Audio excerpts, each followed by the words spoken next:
Good morning. First scripture lesson this morning is from Psalm 61, verses 1 to 5. Hear my cry, O God, listen to my prayer. From the ends of the earth I call to you. I call as my heart grows faint. Lead me to the rock that is higher than I. For you have been my refuge, a strong tower against the foe. I long to dwell in your tent forever and take refuge in the shelter of your wings. For you have heard my voice and my vows, O God. You have given me the heritage of those who fear your name. Our second reading this morning is from the book of Hebrews,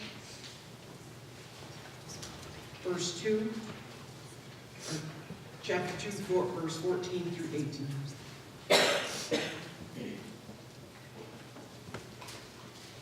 Since the children have flesh and blood, he too shared in their humanity, so that by his death he might destroy him who holds the power of death, that is, the devil, and free those who all their lives were held in slavery by their fear of death. For surely it is not angels he helps, but Abraham's descendants. For this reason he had to be made like his brothers in every way, in order that he might become a merciful and faithful high priest in service of God, and that he might make atonement for the sins of the people.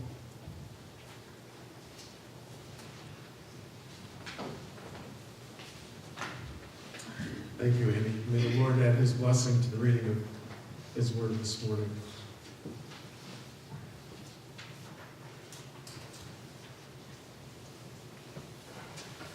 In 1912, a long time ago, there was an old man in England near the end of his life.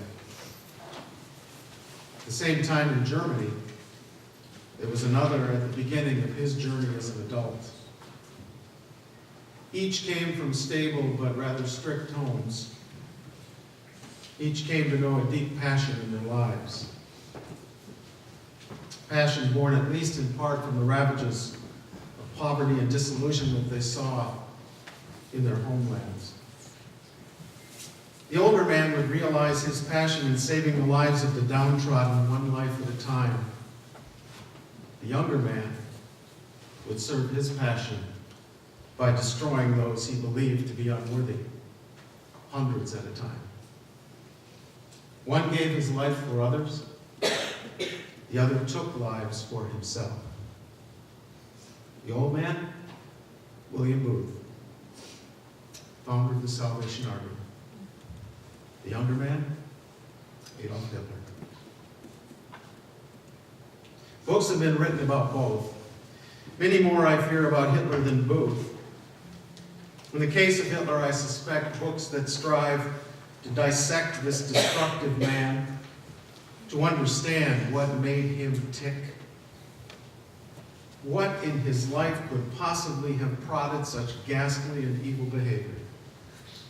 And while most do not ask the same questions of a man of great sacrifice like William Booth, still, what makes such a man tick is certainly no less a question than for a man of evil. For each have given their lives over to something beyond the ordinary, forces within themselves they could not deny. You ever wondered what makes you tick? What makes you who you really are deep down? Not the obvious things that influence how we live, like our parents or grandparents, families or career, schools or church we attended, great love, great heartbreak. Despite all of those important factors in life that have so great an impact, what is it deep inside that drives you? I'm not talking of the responsibilities we've accepted in daily life that control much of our living, but of the deeply seated fire that pushes us, maybe frustrates us, a fire that may have burned brightly in our youth, but that has become hidden behind what we have come to take as the reality of living. I'm not a psychologist and I'm not a therapist. I wouldn't attempt to describe what makes anyone tick. But I suspect if we could answer that question, we could then answer why we do the things we choose to do. And if we could understand why we do what we choose to do, then maybe we would make better choices.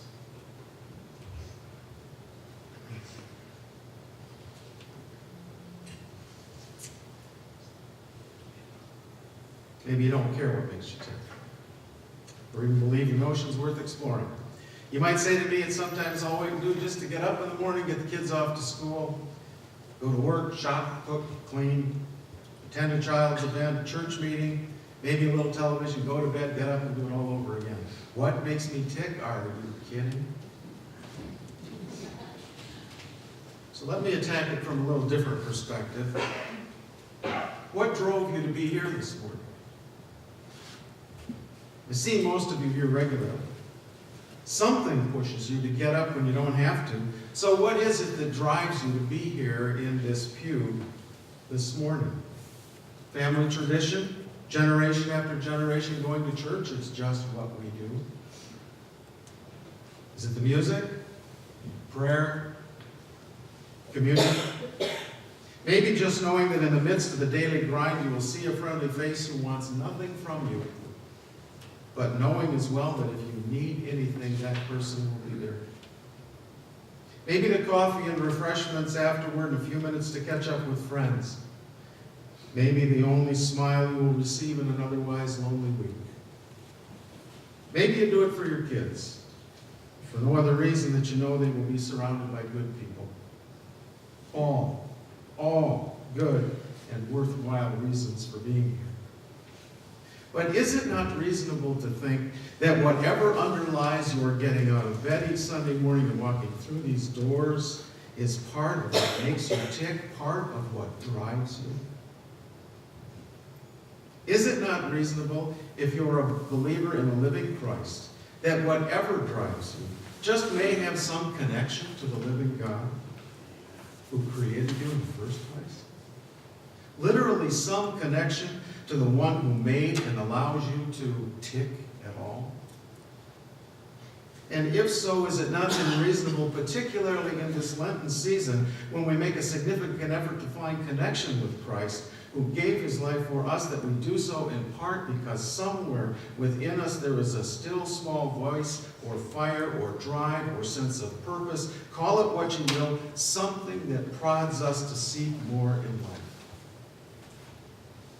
If that's true, if the fire, the drive, the purpose within you is connected to the God who made you and the Son who gave life for you, does it not then make sense that you should want more in that relationship? And if that's true, then could it be that in our personal search in a world that tells us in so many ways what is meaningful and what is not, could it be that we have allowed the good activities of our lives that we so easily attribute to a greater sense of purpose to have veiled our realization of a connection to a living Christ? Have we allowed life to teach us not to see what we really need?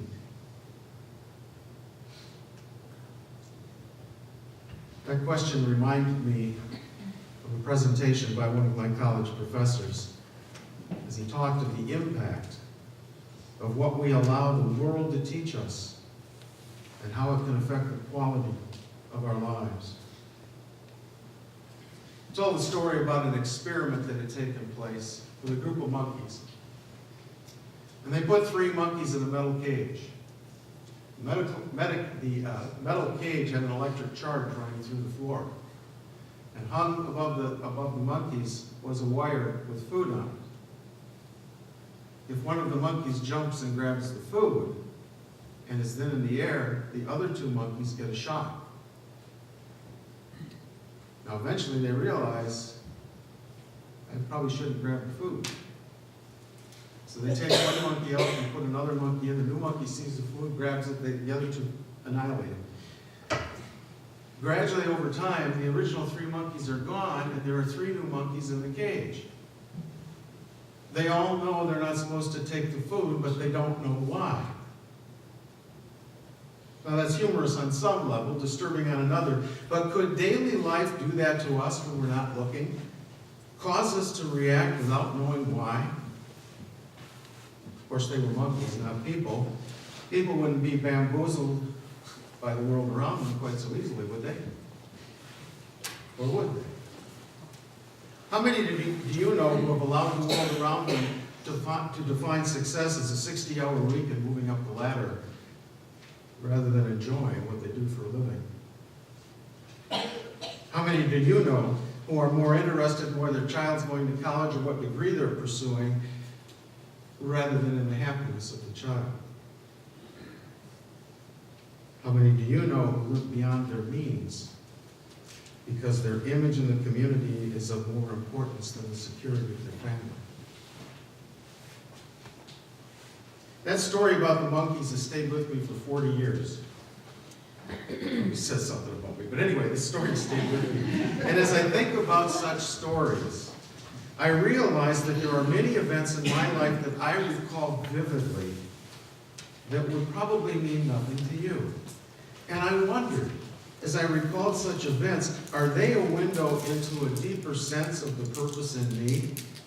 Are they indicators of what drives me? That same sociology professor who told us about the monkeys stood in that lecture hall. This goes back to 1969. I was a freshman at Central Michigan University. There was 150 kids in this lecture hall. All freshmen, 18-year-old men and women, boys and girls, basically. And he said to us, any young man and any young woman in this room could marry today, whether you know one another, whether you are attracted to one another, make it work and have a great relationship, if you determined you were going to do it and make it successful. You can imagine the response. Snicker, snicker, chuckle, chuckle, murmur, snicker. So I was 18 years old, away from mom and dad, full of a great sense of freedom, struck by every good-looking girl that walked by, looking forward to a football game on Saturday, not a care in the world, my entire life and the world before me, and this old professor, Dr. Lakey, hits me in the deepest part of myself with a statement that I have never forgotten. And it was not the boldness or the ridiculousness of the statement about marrying anyone that got to me. It was that I believed it entirely when he said it. Whatever made me tick at that moment, that old guy touched it. So again, I wonder, are such events in a life a window into a deeper sense of purpose in me? Indicators of what drives me? And if so, I must then ask, are such events indicators of where I can find connection with the God who made me? Christ's great command to us is to share the gospel, and we should. But I often think the gospel can only truly be heard by those whose inner life is open to that connection at that moment. We often say that it is our job to share the gospel, and God will do the work of connecting with those who hear, and that's true. But I believe God is there all of the time, not just when one of us shares the word. I do believe that God has and does intervene in lives, but he need not intervene when the door to all that drives the listener is open to the God who gave that sense of drive, that inner sense of purpose, that tick, if you will, in the first place. Disciplined believers could live by the lesson of Dr. Lakey about the determination to do something, believing the message of Christ fully, logically, deciding objectively to live life by what they learn in the Bible, and that's a good thing and it makes sense. But frankly, Christ didn't come here to lecture to us. He didn't come here necessarily for us to make sense of everything. He came first to know us. Then to connect with us that he might understand us, and at last through that understanding come to love us at a deeper level that can be had just by the acceptance of the logical argument. He could have died for us without experiencing what makes us tick, but that's not what he did. He chose to meet us face to face to make that connection with us, and I tend to think that if he is ultimately to speak to the Father on our behalf when our time comes, he wanted to know us. It makes sense. The words of the Scriptures are vital to life as a Christian. We need to read them and we need to hear them. They are instructive and they tell us that what life can be here in this life and what life can be after if we accept the grace of God through Christ for our turning away. The words of Christ do make sense. His recipes for our lives make sense. But the words and recipes are only often so hard to accept at face value in a world that expects something else. Good words, but often no more than good words when more is what we seek. More is what will fuel the smoldering coals of fire within.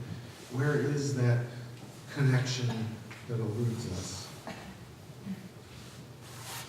In the book of Luke, we hear the parable of Christ about the young man who leaves home thinking he understands what he wants, only to find he has left all connection to a meaningful life behind. It's the story of the prodigal son. And it is so fitting for our discussion here this morning about seeking more of life on the world's terms, about knowing there is something more, but not finding it, about the realization in his despair of the depth of purpose he already had at home. Hear these words. Jesus continued, "There was a man who had 2 sons. The younger one said to his father, 'Father, give me my share of the estate.' So he divided his property between them. Not long after that, the younger son got together all he had, set off for a distant country, and there squandered his wealth in wild living. After he had spent everything, there was a severe famine in that whole country, and he began to be in need. So he went and hired himself out to a citizen of that country who sent him in the field to feed the pigs. He longed to fill his stomach with the pods that the pigs were eating, but no one gave him anything. When he came to his senses, he said, 'How many of my father's hired men have food to spare, and here I am starving to death? I will set out and go back to my father and say to him, Father, I have sinned against heaven and against you. I am no longer worthy to be called your son. Make me like one of your hired men.' So he got up and went to his father. But while he was still a long way off, his father saw him and was filled with compassion for him. He ran to his son, threw his arms around him, and kissed him. The son said to him, 'Father, I have sinned against heaven and against you. I am no longer worthy to be called your son.' But the father said to his servants, 'Bring the best robe and put it on him. Put a ring on his finger and sandals on his feet. Bring the fattened calf and kill it. Let's have a feast and celebration. For this son of mine was dead and is alive again. He was lost and is found.' So they began to celebrate."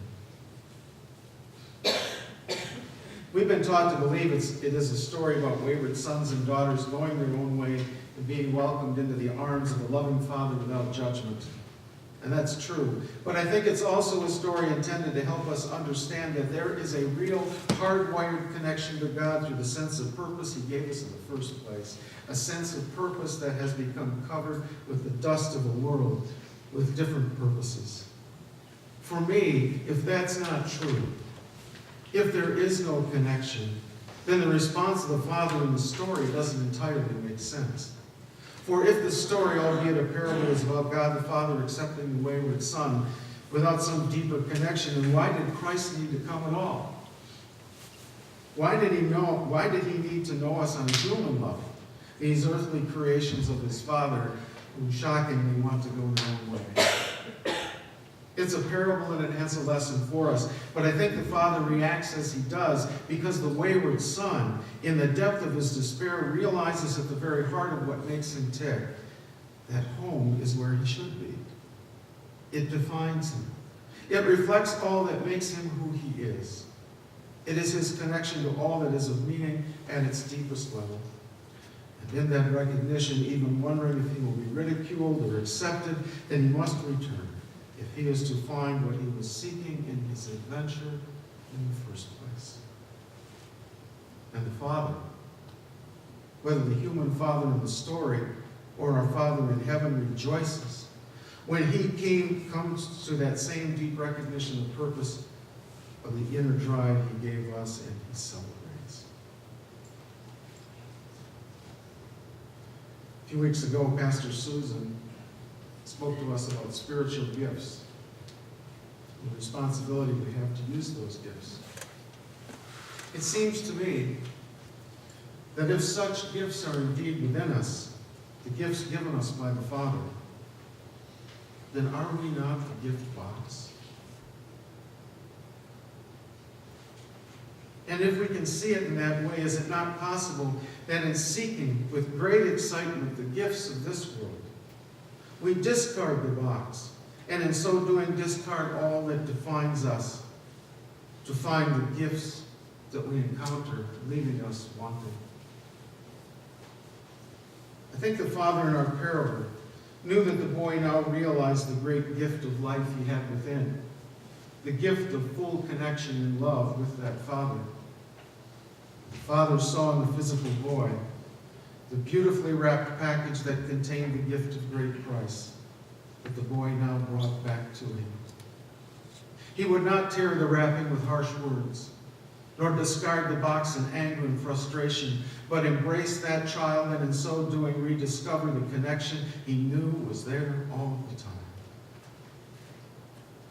There is indeed a gift within you, an inner drive, sense of purpose, tick. It belongs to the Father who placed it there. He wants nothing more than for you to discover it and come home to a celebration. Your job is not to search for the gift, but to find the connecting link in your life with the Father who placed it deep within the box that he wrapped so well.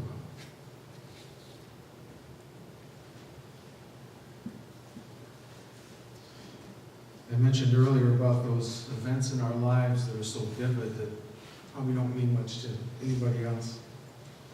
And as I thought about that, I encountered something very special. And it opened a wider window of understanding for me of myself and what's inside. An indicator of what makes me tick. And a vehicle for fuller connection with God. Two memories. The first, being 8 or 9 years old, visiting my grandmother. Something we did only once a year. They lived quite a ways away. So we got up there in the Upper Peninsula, and we lived down in the lower part of Michigan. We got there once a year for a week. Now I'm 8 or 9 years old, and I recall being drawn to stay in the house with Grandma. Not outside, playing in the sunny weather. Not doing things with her, just being there with her. I remember this. And she'd say to me, "Don't you want to go outside and play?"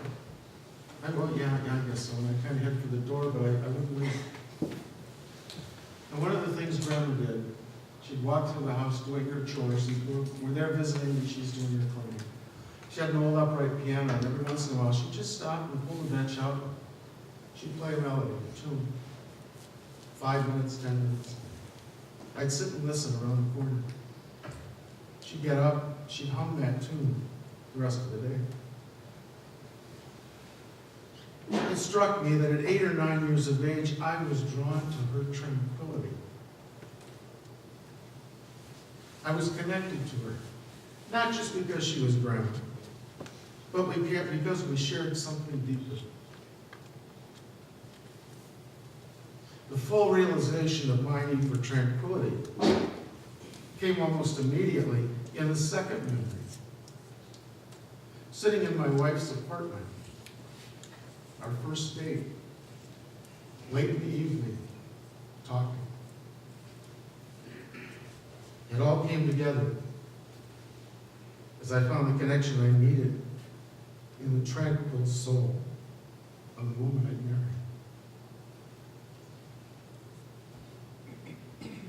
I didn't realize it at 8 or 9, but I had uncovered a little bit of what makes me tick. As life unfolded, that realization allowed me to connect with the love of my life.